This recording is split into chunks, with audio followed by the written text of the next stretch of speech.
Bonjour à tous, Toris. Aimez-nous et abonnez-vous à notre chaîne pour découvrir d'autres histoires captivantes. Plongeons-nous dans l'histoire. Le bourdonnement régulier de la salle d'archives du centre-ville de Toronto était comme une berceuse pour l'âme de Jessica Pascal.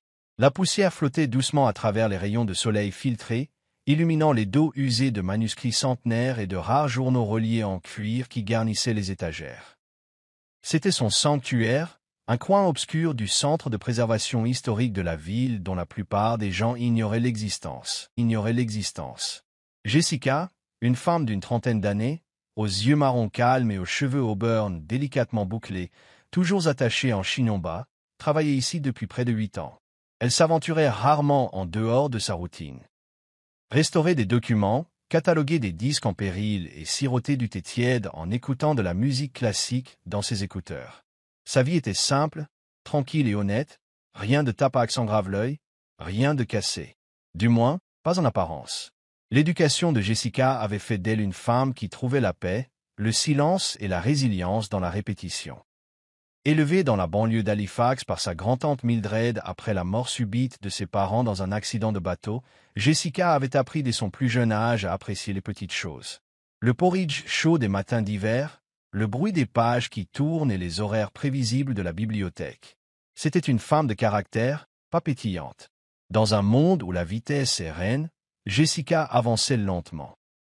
Là où d'autres cherchaient les applaudissements, elle trouvait sa joie dans l'invisibilité. Ce n'était pas qu'elle manquait d'ambition, c'était simplement qu'elle n'avait pas soif de reconnaissance. Son rêve avait toujours été de préserver l'histoire, de donner la parole aux oubliés et de protéger les fragiles murmures de ceux qui étaient partis depuis longtemps. Le silence lui semblait logique, c'était là qu'elle écoutait le mieux. Hors des archives, la vie de Jessica était à peu près la même. Modeste, organisée et dénuée de toute extravagance. Elle vivait dans un petit studio au-dessus d'un fleuriste tenu par un charmant couple d'âge mûr qui lui laissait souvent des bouquets invendus. Sa garde-robe était remplie de cardigans discrets et de jupes longues. Ses loisirs étaient simples. La lecture de littérature classique, la tenue d'un journal intime et les promenades du week-end dans les jardins du Musée royal de l'Ontario. Elle n'avait que quelques amis, principalement des collègues archivistes, et une voisine nommée Loretta qui partageait sa passion pour le thé et les puzzles d'occasion. Bien que sa vie puisse paraître banale à certains, elle était pleine d'intégrité. Jessica ne courait ni après les hommes, ni après la richesse, ni après l'attention. Elle valorisait l'honnêteté, l'humilité et l'ordre réconfortant de ses habitudes. Mais le destin, toujours imprévisible, tournait déjà la page de la vie que Jessica pensait mener pour toujours. Daniel Mark franchissait les portes vitrées du cabinet de conseil d'Argentie, au centre-ville de Vancouver, comme s'il possédait chaque centimètre carré du sol en marbre. Grand, athlétique et toujours élégamment vêtu de costumes bleu marine sur mesure avec pochette de costumes intemporels, Daniel avait un charisme qui faisait tourner les têtes dès qu'il entrait dans une pièce. Ses collègues le décrivaient comme quelqu'un de magnétique. Les clients lui faisaient immédiatement confiance. Mais sous son charme et ses sourires sereins se cachait un homme qui étudiait chaque geste avec une précision impitoyable. Né d'une mère célibataire en difficulté dans un petit village de pêcheurs de Nouvelle-Écosse, Daniel avait connu la pauvreté et s'était promis de ne jamais y retourner. Il ne recherchait pas le confort, mais le contrôle. Il voulait un pouvoir inviolable, une richesse qui étoufferait toutes les humiliations de son enfance et une influence qui ferait que les gens se souviennent de son nom longtemps après son départ. La soif de promotion de Daniel n'était pas dictée par la passion, mais par la vengeance, une rébellion silencieuse contre les années passées à partager un manteau d'hiver avec son jeune frère, à mendier des heures supplémentaires sur le quai de la ville et à écouter sa mère pleurer derrière un mince mur de bois lorsque le propriétaire venait frapper à sa porte. Pendant que les autres enfants jouaient dehors, Daniel lisait des revues économiques à la bibliothèque de l'école, imitant le discours des PDG en entretien et mémorisant les indicateurs de réussite. Il était intelligent, pas au sens académique du terme. Il ne se souciait guère des manuels scolaires, mais à la manière des prédateurs. Il pouvait lire les gens comme les marchés, calculer leurs faiblesses et utiliser son charme comme un mât de velours. À 32 ans, Daniel avait gravi les échelons jusqu'à l'encadrement intermédiaire chez Argentie et lorgnait déjà la vice-présidence. Mais une chose le freinait encore, le statut. Il avait le physique, la voix et la motivation. Ce qui lui manquait, c'était l'image d'un homme stable et posé. Une épouse. Jessica Pascal n'a jamais été son type. Elle était calme, studieuse et peu impressionnante selon les critères de la société. Mais c'est précisément pour cela que Daniel la remarqua. Lors d'une exposition culturelle à Toronto, à laquelle il participait uniquement pour impressionner un client, il la remarqua debout à côté d'un globe terrestre du XVIIe siècle, expliquant son origine à un petit groupe de touristes. Elle était élégante, sans attirer l'attention, et Daniel y voyait une opportunité. Elle ne le surpasserait jamais. Elle était assez intelligente pour mener la conversation, mais assez humble pour ne pas la voler. Plus important encore, elle était invisible aux yeux de ceux qui pouvaient faire ou défaire une réputation, ce qui la mettait en sécurité. Daniel ne voyait pas en Jessica une partenaire, mais un accessoire. Quelqu'un pour parfaire l'illusion de l'homme parfait. Dès l'instant où il s'était approché d'elle avec son sourire parfait et son charme raffiné, il avait déjà tout calculé. Son emploi du temps, son salaire, ses émotions. Pour Daniel, l'amour n'avait aucune importance. Jessica était la prochaine étape de son ascension. Debout devant le miroir de son modeste appartement, Jessica lissait le devant de sa robe ivoire jusqu'aux genoux d'une main tremblante. Point de cathédrale majestueuse, pas de longue liste d'invités, pas de voile de satin, ni de cortège nuptial. Juste une cérémonie civile discrète, prévue au palais de justice municipale, par un mardi matin frisquet. Et pourtant, son cœur palpitait d'un espoir prudent. Daniel l'avait demandé en mariage 3 semaines plus tôt, lors d'un dîner dans un bistrot tranquille. Ces mots, servis entre 2 gorgées de vin rouge à la lueur vacillante des bougies, l'avaient prise au dépourvu. « Je veux un avenir avec quelqu'un comme toi », avait-il dit. Quelqu'un comme elle. Jessica n'avait jamais été le genre de personne que les hommes se précipitaient à épouser, et la certitude soudaine de Daniel l'avait bouleversée. Il lui avait donné le sentiment d'être vue, valorisée. Au fond d'elle-même, elle aspirait à l'amour, à la permanence. Alors, lorsqu'il lui glissa une modeste bague au doigt et lui baisa la main, elle ne remit pas en question la rapidité de l'acte. Elle accepta. La cérémonie fut brève. Un officier de justice lut les vœux qu'aucun d'eux n'avait écrits, et Jessica signa son nom avec un sourire timide tandis que Daniel regardait sa montre. Aucun membre de la famille n'était présent. Daniel prétendait que sa mère était malade et que Jessica, éloignée de la plupart de ses proches, n'avait invité personne. Après cela, il élait une voiture et l'emmenait dans une suite d'hôtels du centre-ville, où il partageait du champagne et contemplait l'horizon en silence. Jessica se persuadait que c'était romantique. Daniel, lui, préparait déjà son prochain événement de réseautage. La bague à son doigt était un symbole pour ses supérieurs, la preuve qu'il mûrissait, qu'il prenait ses marques et qu'il donnait l'image d'un homme fiable. Il parlait souvent de la façon dont le mariage l'aiderait à être pris plus au sérieux. Jessica supposait qu'il le pensait positivement. Elle ne réalisait pas quelle était la pièce d'échec qui scellait son image d'entreprise. Dans les semaines qui suivirent, le masque de Daniel resta intact. Il l'emmenait à des événements artistiques, lui tenait la main lors de collectes de fonds et l'embrassait sur la joue devant les caméras. Mais derrière les portes closes, sa chaleur s'est refroidie. Il était souvent distrait, manquait les dîners, prétextait des réunions tardives et des voyages impromptus. Jessica s'efforçait de le soutenir. Elle croyait au mariage, à la patience et à la construction d'un avenir commun. Elle préparait ses déjeuners, repassait ses chemises et l'attendait au son d'un doux jazz et à la lueur des bougies. Mais Daniel ne cherchait pas l'amour. Il cherchait un moyen de pression.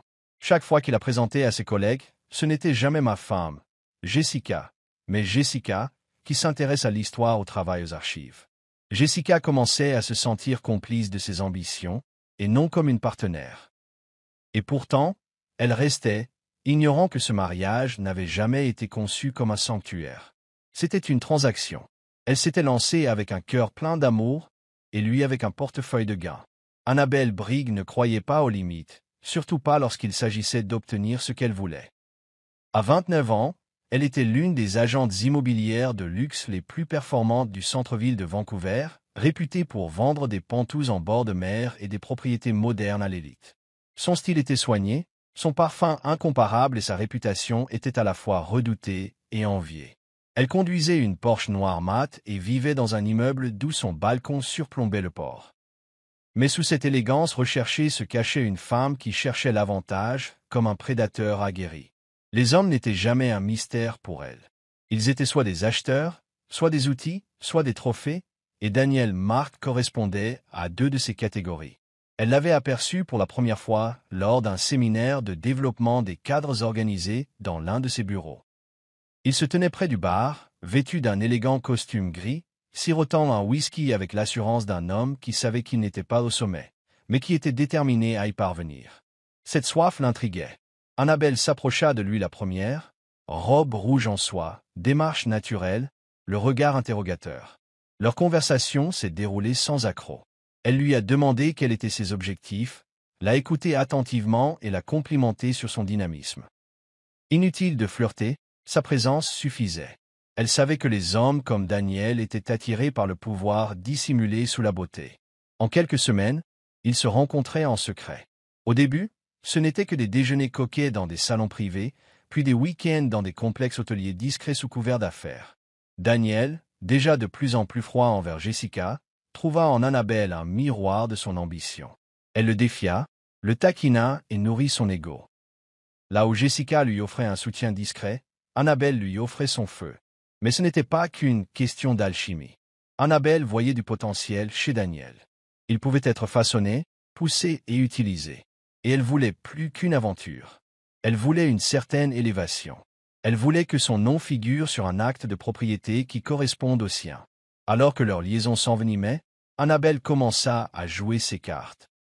Elle sema le doute dans l'esprit de Daniel quant à son mariage. « Tu as besoin d'une femme qui complète ta vision », murmurait-elle. « Quelqu'un qui fait tourner les têtes à vos côtés, et non qui s'efface derrière vous. » Ces paroles lui parurent comme une parole d'évangile. Plus elle prenait de l'importance à ses yeux, plus Jessica lui semblait un poids mort. « Ta femme n'a pas sa place dans le monde que tu construis. » dit Annabelle un soir, drapée dans des draps de cachemire, la tête appuyée sur sa poitrine. « Tu es fait pour autre chose. » C'est ce soir-là que Daniel réfléchit pour la première fois à ce qu'il faudrait pour prendre un nouveau départ. Et Annabelle, l'observant d'un œil calculateur, savait que son jeu fonctionnait. Lentement, délibérément, elle tirait les ficelles qui allaient bouleverser la vie tranquille de Jessica jusqu'à ce qu'elle ne reste plus qu'elle aux côtés de Daniel Mark. La première fois que Daniel fit se sentir petite Jessica, ce fut avec un soupir. Elle avait passé la soirée à préparer un dîner tranquille pour fêter sa récente promotion. Poulet au romarin, légumes vapeur et son vin français préféré. Lorsqu'il entra et vit la table dressée, les bougies vacillantes et une douce musique de piano, il ne sourit pas. Il soupira simplement, ôta son manteau et dit « Tu n'as pas besoin de faire autant d'efforts. Ce n'est pas si grave. » Jessica cligna des yeux, incertaine de la réaction. Elle balaya la question d'un revers de main, se persuadait qu'il était fatigué. Mais cela ne s'arrêta pas là. Bientôt, sa froideur devint une habitude. Il rentrait tard sans explication, lui parlait d'un ton saccadé et levait à peine les yeux de son téléphone lorsqu'elle parlait. Jessica, essayant toujours de préserver leur mariage, écrivait des mots dans sa serviette, lui envoyait des SMS à midi et essayait de nouveaux plats. Mais Daniel ne répondait jamais. La chaleur qui régnait autrefois par brefs instants avait été remplacée par un froid vif et invisible. Au fil du temps, ses paroles se sont transformées en larmes. Il critiquait sa tenue vestimentaire, la qualifiant de simple et peu impressionnante. Lorsqu'elle lui a proposé d'assister ensemble à un colloque historique, il s'est moqué de lui. Qui a envie de subir ces conneries académiques? Personne ne se soucie des lettres des morts. Il ne la présentait plus à ses collègues, et s'ils étaient dans la même pièce, il l'appelait simplement Jess. Pas ma femme. Just Jess. Et ça la blessait plus qu'elle ne pouvait l'admettre. Le week-end, lorsqu'elle essayait d'organiser des sorties ou même des soirées tranquilles à la maison, Daniel disait souvent qu'il avait du travail, et pourtant des photos de lui participant à des soirées privées et à des fêtes huppées apparaissaient en ligne. Quand Jessica le confronta gentiment, il haussa les épaules. « Tu n'aurais pas ta place de toute façon. Ce n'est pas ton genre de groupe. » Cette phrase résonna dans son cœur comme un coup de tonnerre. Son genre de public. Il devenait évident qu'il ne la voyait plus comme une partenaire, mais comme quelqu'un qui n'avait plus de raison d'être. Les blessures émotionnelles ne laissaient pas de traces physiques, mais Jessica commença à les ressentir dans sa façon de bouger, de s'habiller, dans la façon dont sa voix s'adoucissait en présence de Daniel. Elle évitait de parler à moins qu'on ne lui adresse la parole, cessait d'acheter de nouveaux vêtements et rentrait chez elle la plupart du temps dans le silence. Ses journaux, autrefois remplis de citations littéraires et de réflexions au musée, contenaient désormais des questions qu'elle n'osait jamais poser à voix haute. Qu'est-ce qui a changé? Pourquoi ne suis-je pas à la hauteur? Quand suis-je devenu invisible? Ses collègues ont commencé à remarquer la fatigue dans son regard. Loretta, sa voisine, lui a demandé un jour si tout allait bien. Jessica a souri et a dit oui. Mais la vérité était la suivante. Elle disparaissait peu à peu au sein de son propre mariage. Et Daniel, encouragé par les murmures grandissants d'Annabelle, ne cachait plus son dédain. Il avait commencé à répéter « une vie différente » et Jessica, sans le savoir, était effacée du scénario. L'hôtel Grand Europa de Milan scintillait sous la lumière dorée des lustres alors que le gala international des affaires commençait. C'était une soirée réservée aux PDG, diplomates et cadres dirigeants qui dictaient l'avenir du commerce mondial. Jessica se tenait aux côtés de Daniel, vêtue d'une robe bleu marine achetée en solde, les cheveux relevés en un simple chignon, le cœur battant à tout rompre, entre admiration et anxiété. Elle n'était jamais allée en Europe, ne s'était jamais imaginée entrer dans une salle de bal remplie de gens dont les noms ornaient les couvertures de magazines. Daniel lui avait à peine adressé la parole pendant le vol, et depuis leur arrivée, il l'avait laissée seule pendant des heures pour assister à des réunions préparatoires au gala. Ce soir-là, c'était censé être différent. Il avait insisté pour qu'elle l'accompagne, et avait même obtenu un billet de dernière minute.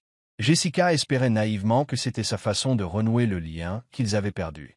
Mais dès leur arrivée dans la salle de gala, Daniel prit ses distances. Il salua ses collègues avec enthousiasme, rit librement avec des femmes glamour en robe à paillettes et se présenta comme s'il était seul. Jessica s'attardait au bord de la pièce, sirotant de l'eau, essayant de ne pas se sentir à sa place parmi la foule scintillante. À un moment, elle tenta de se joindre à une conversation qu'il avait avec 3 cadres zurichois. Elle posa doucement une main sur son bras et sourit. « Je leur parlais justement de notre visite au musée le mois dernier. » dit-elle doucement. L'expression de Daniel se figea. Puis, avec un rire cruel qui attira l'attention, il répondit « Ne fais pas attention à Jessica, elle pense que les vieilles peintures sont les mêmes que les tendances du marché. » Adorable, n'est-ce pas? Des rires s'ensuivirent. Les joues de Jessica brûlèrent. Elle tenta de reculer gracieusement, mais Daniel n'en avait pas fini. Certains d'entre nous exercent une véritable influence. Vous savez, des choses qui comptent. Des murmures circulaient.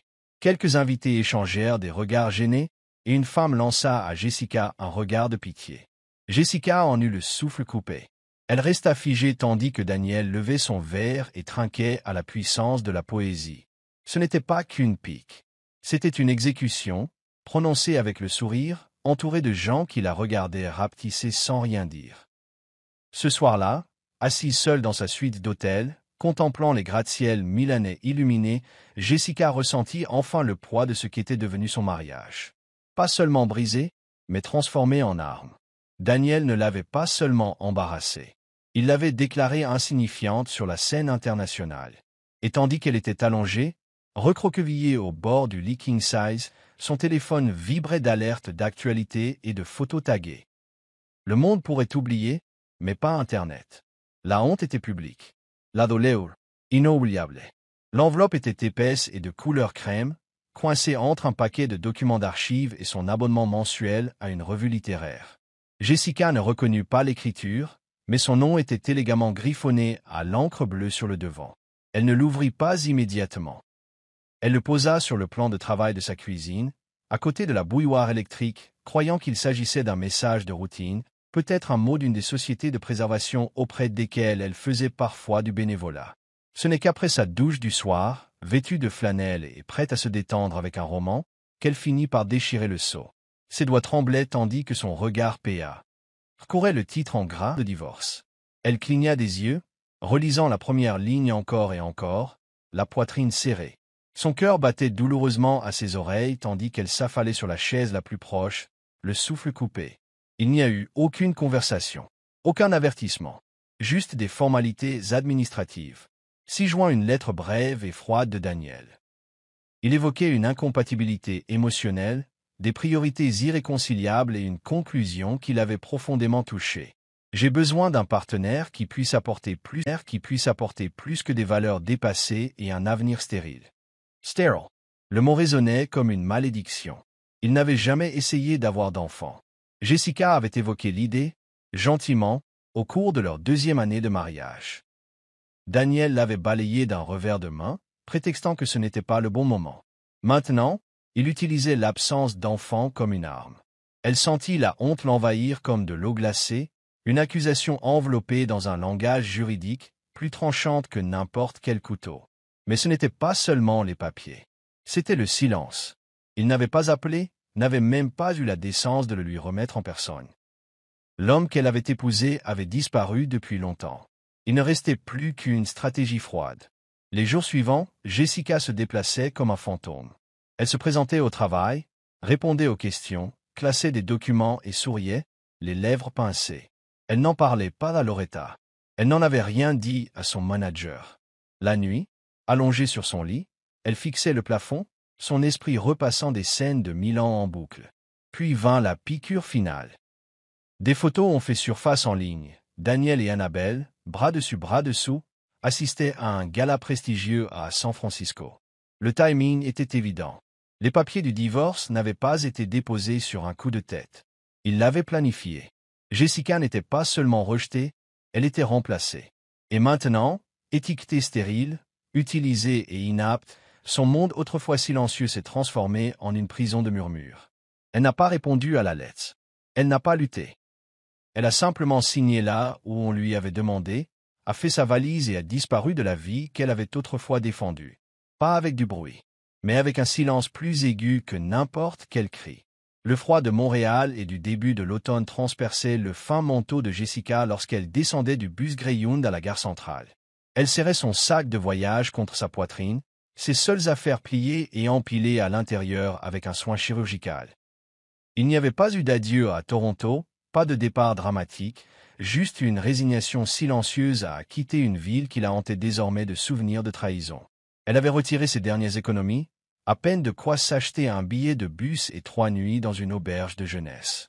Le reste de ses fonds avait été englouti par les frais juridiques, les arriérés de loyer et les derniers mois où elle avait fait semblant que sa vie ne s'écroulait pas.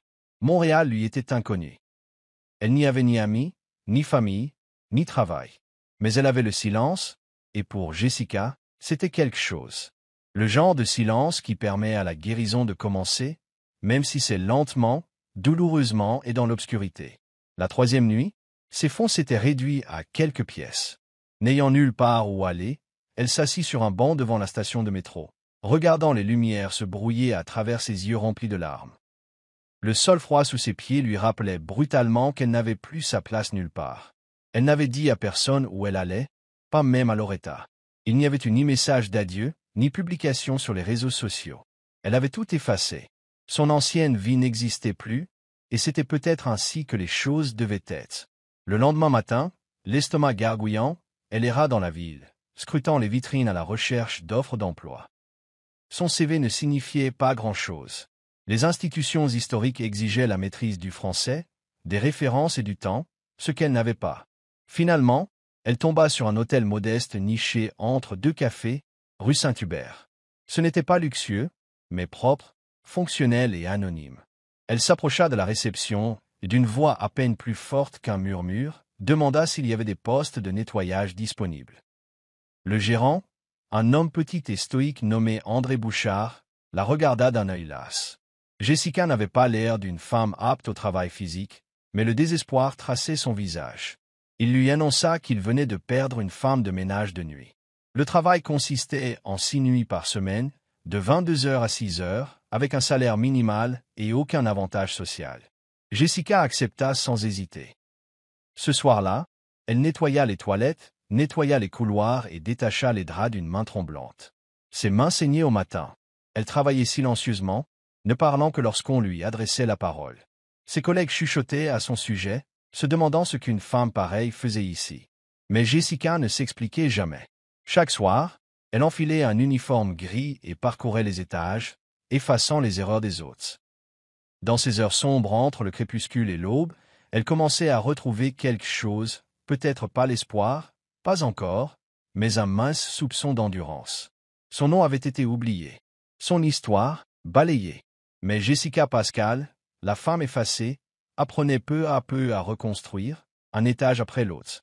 Il était un peu plus de 5 heures du matin lorsque Jessica commença sa dernière tournée au 10e étage de l'hôtel impérial à Laura. Ses bras lui faisaient mal après avoir nettoyé le linge et désinfecté le carrelage toute la nuit, et son dos la lançait à force de pousser le chariot de ménage sur les moquettes moelleuses. Les couloirs étaient silencieux, seul le bourdonnement lointain du système de climatisation et le cliquetis occasionnel de l'ascenseur troublaient le silence. La plupart des clients dormaient encore, et Jessica préférait qu'il en soit ainsi. Son service touchait à sa fin, et plus tôt elle pourrait s'immerger dans l'anonymat et la solitude, mieux ce serait. Mais alors qu'elle tournait à un coin de rue près de la suite 1007, un bruit sec rompit le silence, un fracas, comme du verre se brisant sur du carrelage, suivi d'un bruit sourd. Jessica se ficha. Son instinct lui disait de s'occuper de ses affaires. Mais quelque chose de plus profond, peut-être la part d'elle-même trop longtemps ignorée, la fit bouger. Elle atteignit la porte de la suite et frappa doucement. « Bonjour » appela-t-elle. Aucune réponse. Elle hésita, puis essaya la poignée. Elle n'était pas verrouillée. Ce qu'elle y trouva allait tout changer. Sur le sol de la salle de bain carrelée de marbre gisait une femme âgée en peignoir de soie, inconsciente, un verre d'eau renversé à côté d'elle. Jessica se précipita à ses côtés pour vérifier son pouls. Il était faible, mais stable. Réfléchissant rapidement, elle plia une serviette sous la tête de la femme, la tourna doucement sur le côté et appela le numéro d'urgence de l'hôtel. Quelques minutes plus tard, la sécurité de l'hôtel et les secours sont arrivés. Jessica est restée jusqu'à ce que l'état de la femme soit stabilisé et emmené. Elle ignorait qui elle avait secouru. Elle savait que quelqu'un avait besoin d'elle.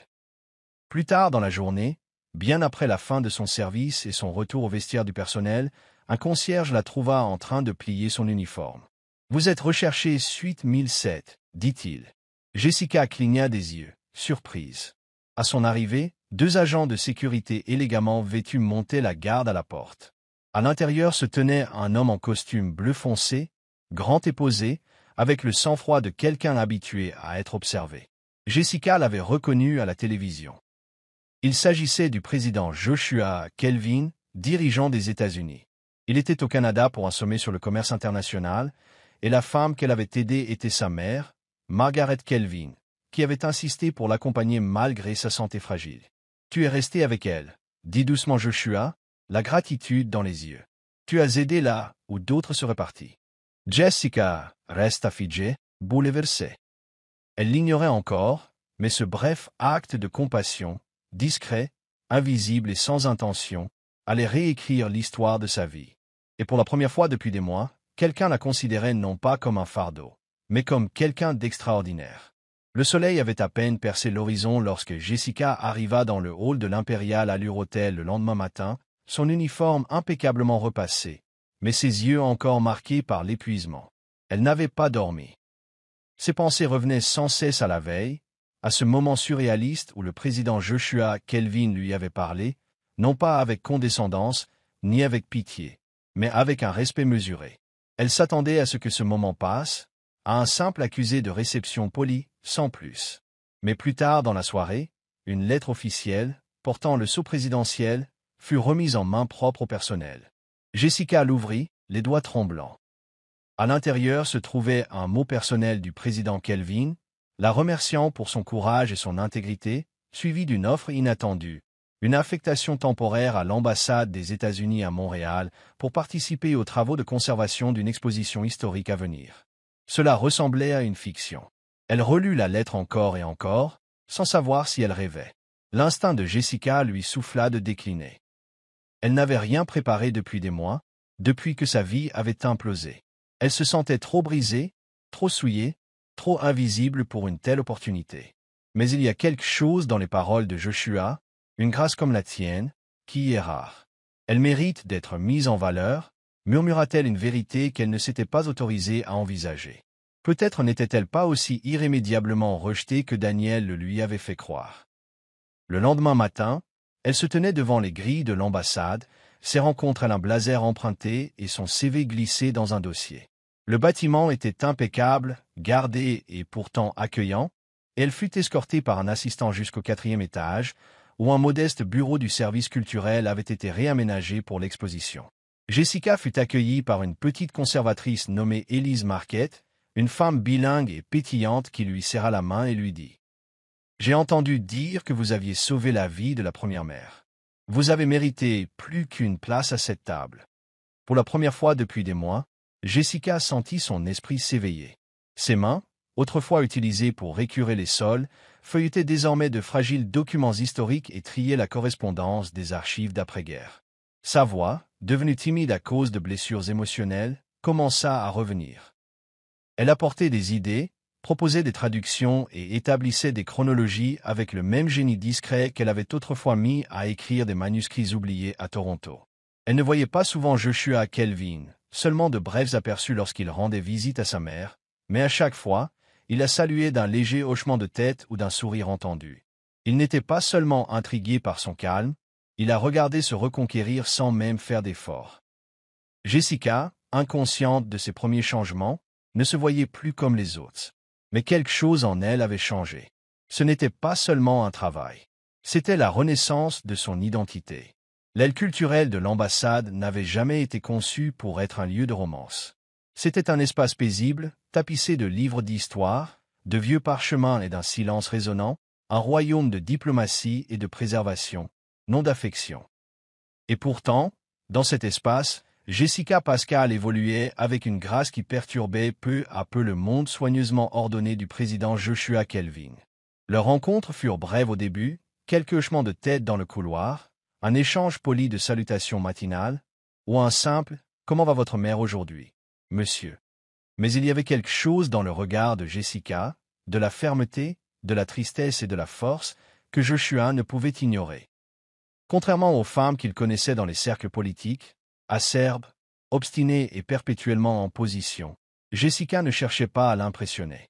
Elle était, tout simplement. Sa présence était calme mais ferme, son esprit vif et sa compassion naturelle. Plus il l'observait, plus il réalisait qu'elle incarnait le calme dont il ignorait avoir besoin. Joshua avait grandi dans un monde où chaque interaction était calculée, chaque relation évaluée selon son intérêt politique. Avant même de devenir président, il avait appris à considérer les gens à travers le prisme de la finalité. Mais Jessica ne voyait jamais rien de lui. Elle ne demandait pas de faveur, ne s'attardait jamais trop longtemps lorsqu'il entrait dans une pièce et ne feignait certainement jamais d'être impressionné par son pouvoir. En fait, il remarquait souvent qu'elle évitait complètement les projecteurs, préférant rester derrière les expositions, concentrée sur la conservation plutôt que sur la conversation. Cela ne faisait que l'intriguer davantage. Il commença alors à chercher des prétextes pour visiter l'exposition en cours, posant des questions sur le matériel, sollicitant son point de vue sur les parallèles historiques et même commentant son écriture. À chaque visite, leurs échanges devenaient plus chaleureux, plus familiers. Un jour, autour d'un thé dans le jardin de l'ambassade, ils se surprirent à rire en lisant une brochure du musée mal imprimée. Ce moment, discret et doux, marqua le début. Leur histoire d'amour s'épanouit dans l'ombre des couloirs de marbre et sous le couvert de la diplomatie. Joshua l'invita à déjeuner à la cafétéria du personnel plutôt qu'à des dîners somptueux. Ils partagèrent des promenades privées dans les couloirs de l'ambassade après les heures de bureau, où les rires et les anecdotes remplaçaient la politique et les faux-semblants. Jessica restait prudente. Elle était encore en convalescence, toujours incertaine de sa valeur. Mais Joshua était patient. Il ne la bousculait jamais, ne la pressait jamais. Il se montrait simplement présent, fiable, respectueux et complet. Il s'enquérait de son passé sans la juger et l'écoutait parler de littérature, d'archives, de rêves longtemps enfouis sous la trahison. Il admirait non seulement sa beauté, mais aussi les multiples facettes de sa résilience qui la faisaient rayonner de l'intérieur. Peu à peu, Jessica baissa sa garde. Elle souriait plus librement, s'habillait avec une élégance subtile et laissait son rire résonner plus souvent. Et bien qu'aucun gros titre ne l'ait annoncé, ni aucune caméra ne l'ait immortalisé, quelque chose d'indéniable se tramait. Deux âmes blessées trouvaient une guérison paisible en présence l'une de l'autre. La chapelle était nichée au cœur de vignobles paisibles, aux portes de Genève, loin de la splendeur des salles gouvernementales officielles ou des mariages somptueux dans les cathédrales qui caractérisaient habituellement les unions présidentielles. C'était un lieu que Joshua Kelvin avait visité des années auparavant lors d'une retraite diplomatique, un sanctuaire où le temps semblait s'arrêter et où l'intimité était respectée comme les Écritures. L'air était vif, le ciel d'un gris uniforme, et les seuls sons étaient le bruissement des feuilles et le tintement lointain d'une cloche d'église. À l'intérieur de la chapelle aux murs de pierre, sans autre public qu'un assistant de confiance, un officiant local et Margaret Kelvin assises au premier rang, Jessica Pascal se tenait dans une douce robe crème, les boucles lâchement attachées et le cœur palpitant d'une admiration silencieuse. Face à elle se tenait Joshua, non pas en président des États-Unis, mais en homme absolument certain de la femme qui se tenait devant lui. La décision avait été prise après des semaines de conversations douces et de réflexions mutuelles.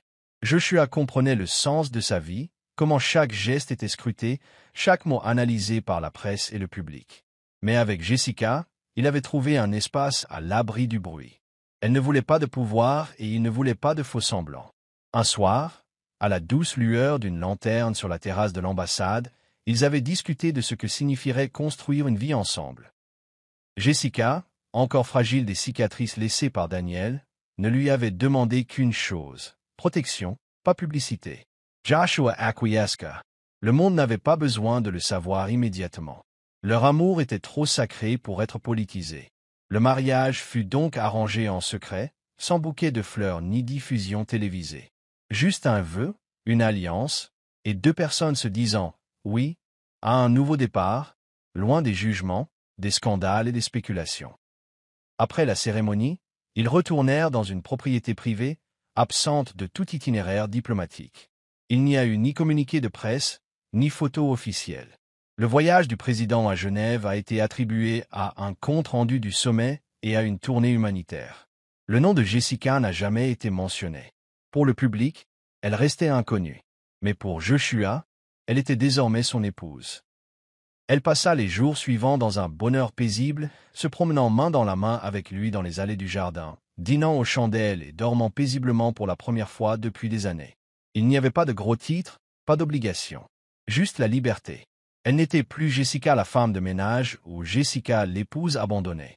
Elle était Jessica Kelvin, aimée en silence, protégée par le secret. Le monde ne connaissait peut-être pas encore son nom, mais bientôt, il le saurait, et à ses conditions. Jessica Kelvin descendit du jet privé sur une piste discrète près d'Ottawa, la posture calme, l'expression indéchiffrable.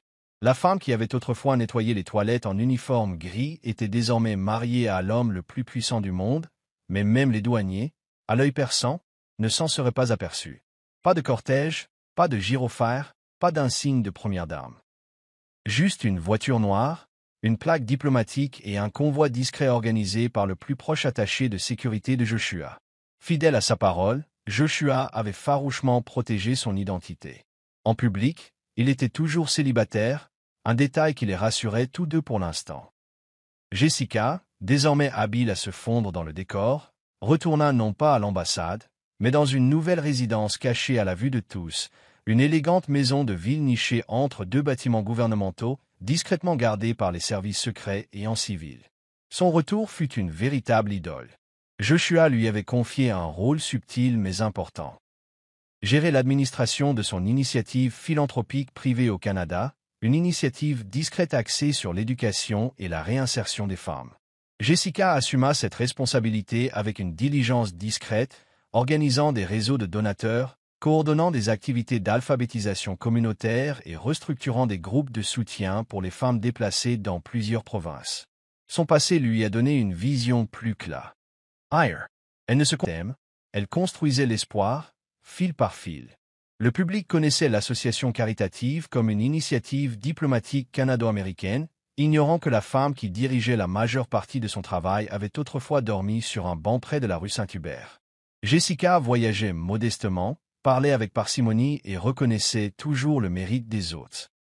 Les rares personnes qui la rencontraient étaient frappées par son humilité et son assurance, mais personne ne savait qui elle était vraiment.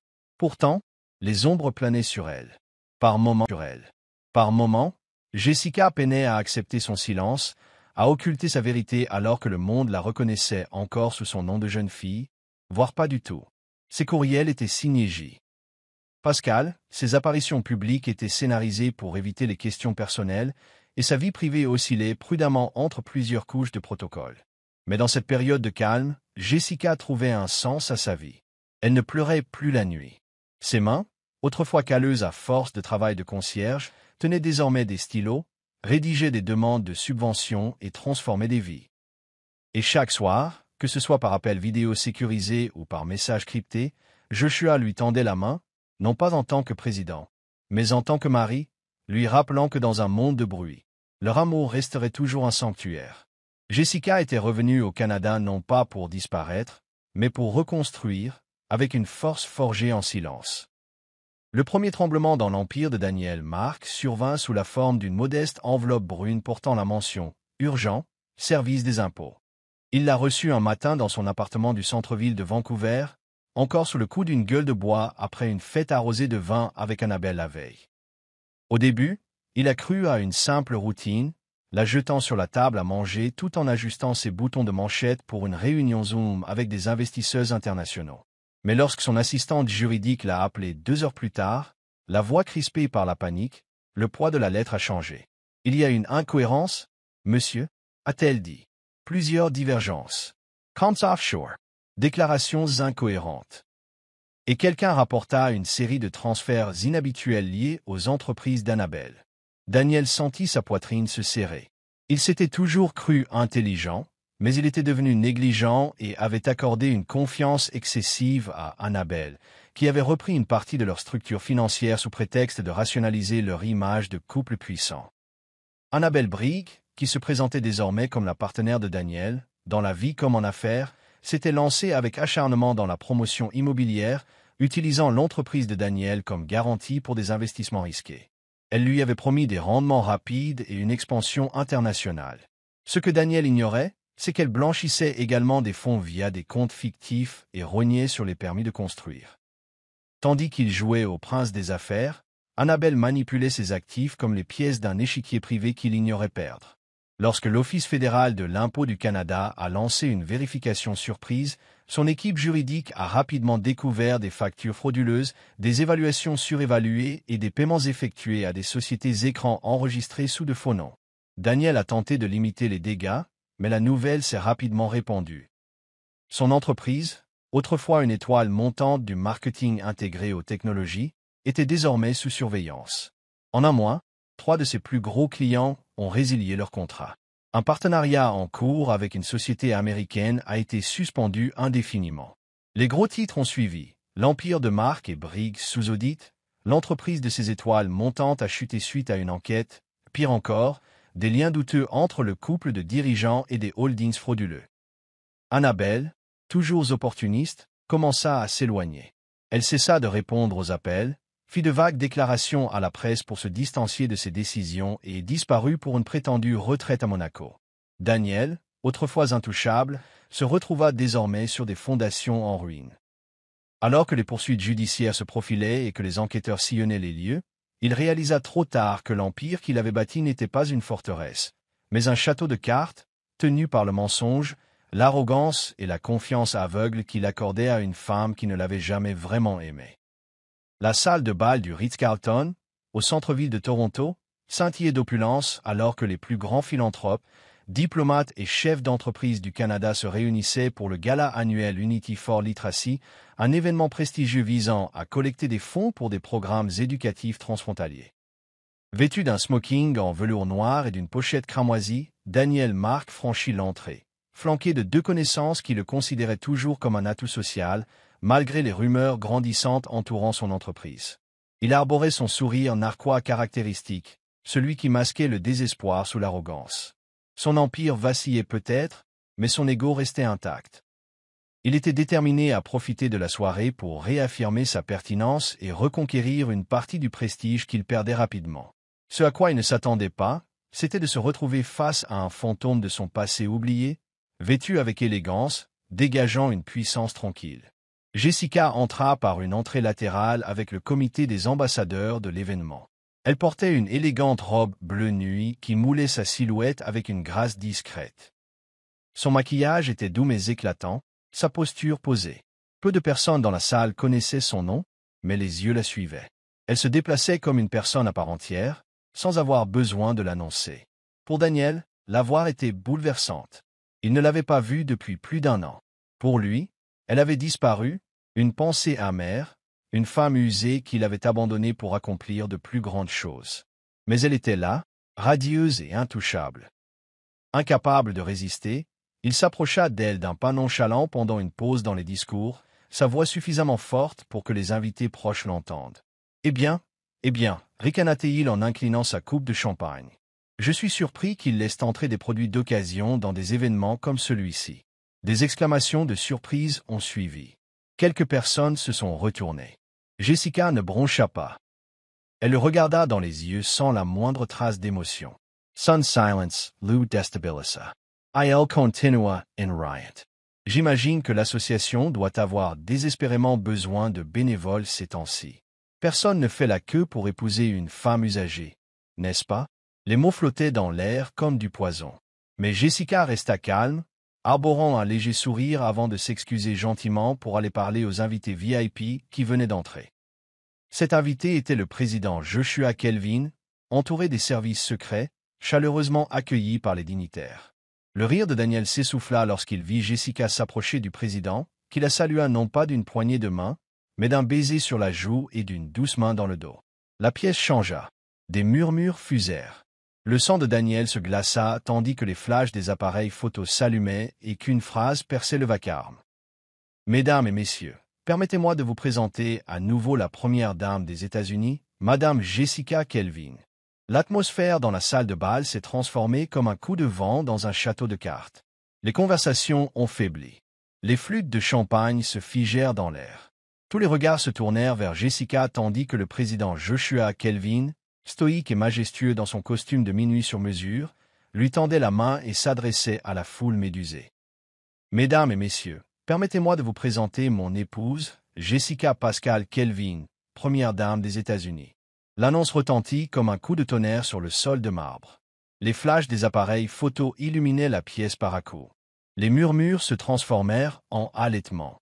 Les mondains chuchotaient dans les bras des créateurs. Les journalistes se précipitaient pour recueillir des citations et la sécurité formait instinctivement ce périmètre subtil. Jessica restait immobile, sa posture gracieuse, son regard balayant la pièce avec la confiance tranquille d'une femme qui n'avait plus rien à prouver. Elle ne sourit pas, elle ne broncha pas, elle hocha simplement la tête et passa le bras à celui de son mari. Elle n'était plus la jeune fille en robe de soirée se tenant dans l'ombre, mais la femme au pouvoir. Le visage de Daniel Mark se vida si vite que c'en était presque théâtral.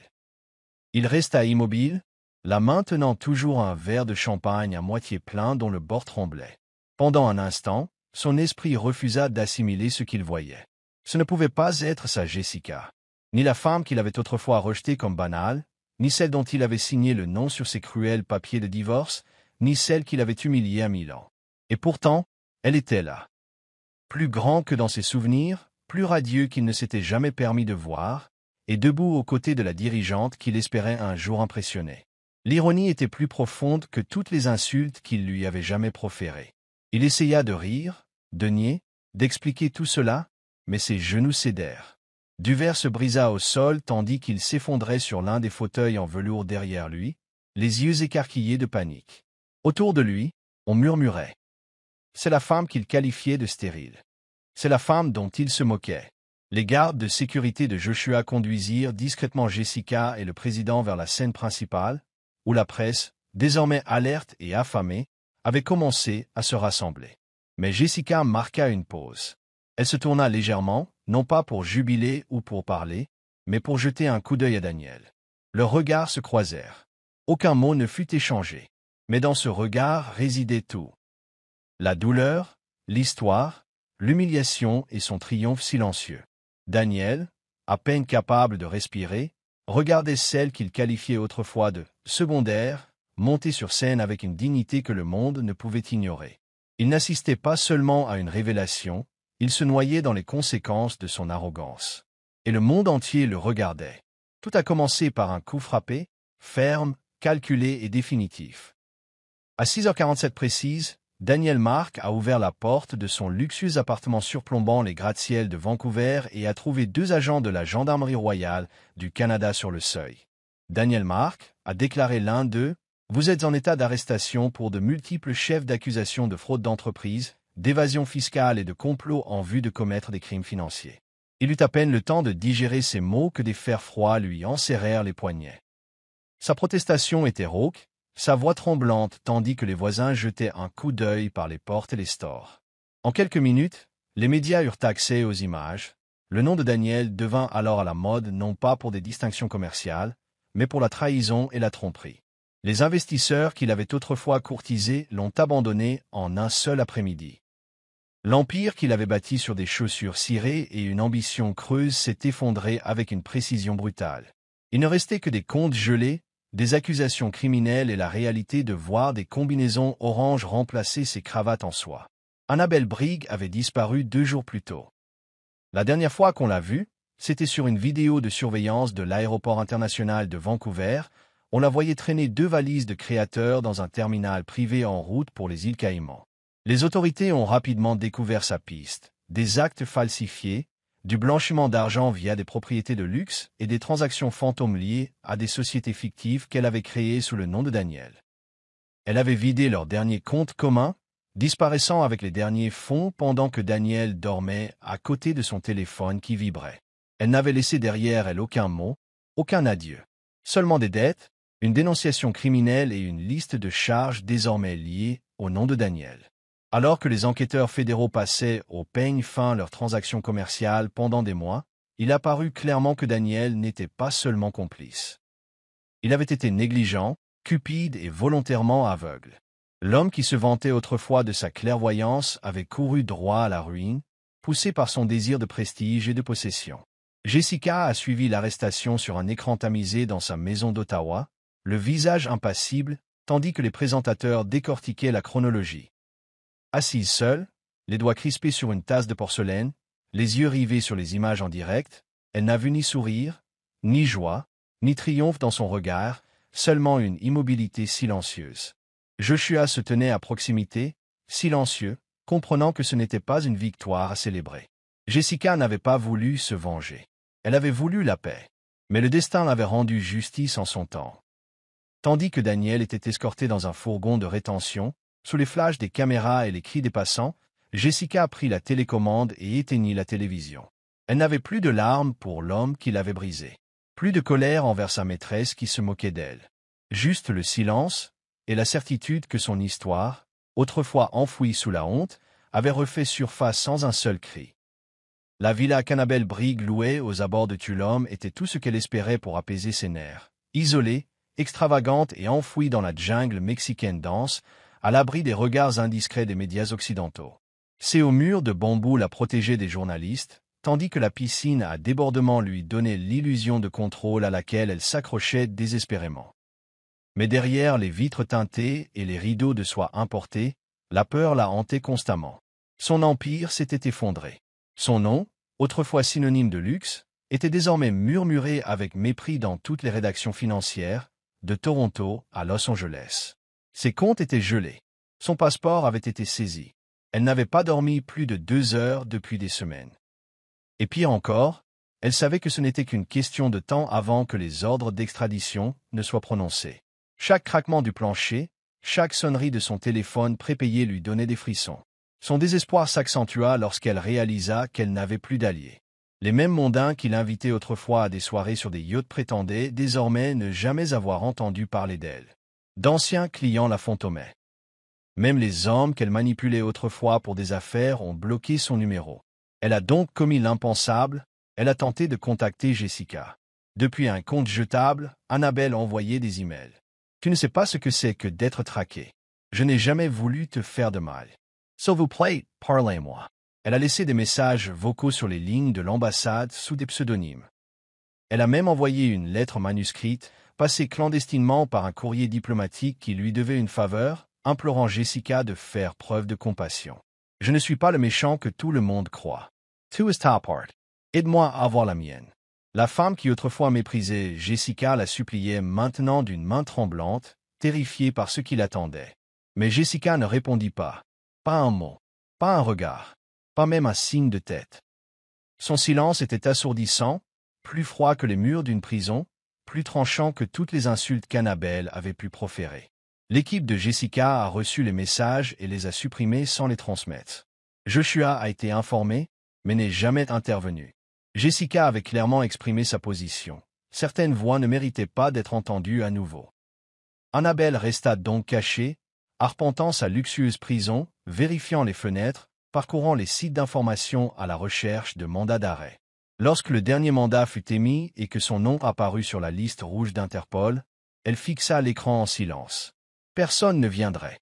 Ni Daniel, ni ses avocats, et certainement pas Jessica Pascal Kelvin, la femme qu'elle a autrefois tenté d'effacer, désormais intouchable, inébranlable et indifférente à toute pitié.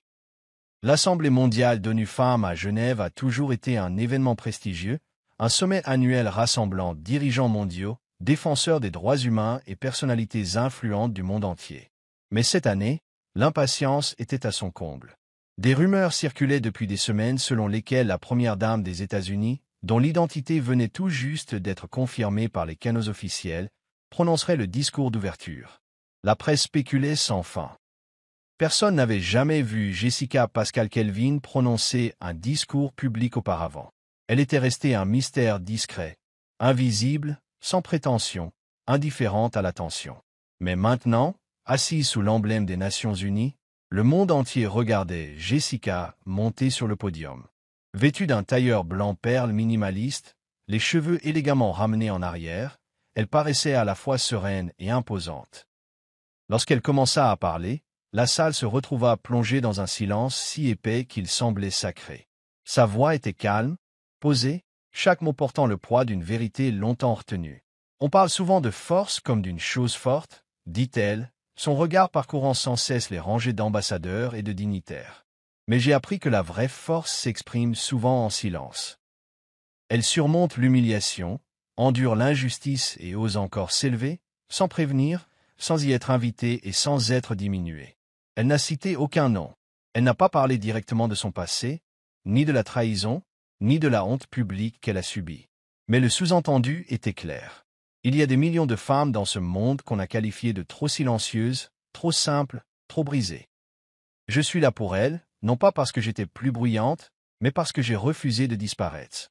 Ces paroles ont parcouru l'Assemblée comme une vague invisible, entraînant les auditeurs au cœur d'une histoire qu'elle n'avait jamais eu besoin de détailler. Lorsqu'elle a terminé, les applaudissements ont commencé lentement, puis se sont transformés en une ovation tonitruante. Les larmes ont rempli les yeux des diplomates. Les journalistes oublièrent leurs questions. Les gros titres étaient déjà en train de s'écrire. Jessica Pascal Kelvinstein sur la scène mondiale, la première dame du silence s'exprimait, la force redéfinie. Ce soir-là, tandis que les flashs des appareils photo crépitaient et que les dirigeants mondiaux faisaient la queue pour lui serrer la main, Jessica avançait avec le même calme qu'à elle. Accoutumée. Les applaudissements. Elle les recevait avec une grâce tranquille. À ses côtés se tenait le président Joshua Kelvin, la main posée sur le bas de son dos, une fierté évidente mais inexprimée. Jessica n'était plus seulement une femme que le monde avait autrefois négligée. Elle en était devenue le miroir, reflétant la dignité non pas dans le défi, mais dans le calme. Et ce faisant, elle devenait un symbole non pas de survie, mais de respect. La lettre arriva dans une enveloppe standard fournie par la prison, pliée en trois et marquée d'une main tremblante.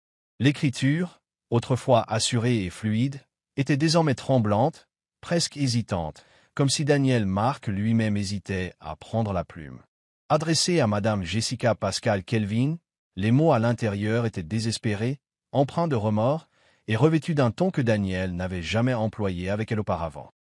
Je vois maintenant à quel point j'avais tort, dès le début, non seulement dans ce que j'ai fait, mais aussi dans ce que je n'ai pas vu. Tu n'as jamais été moi.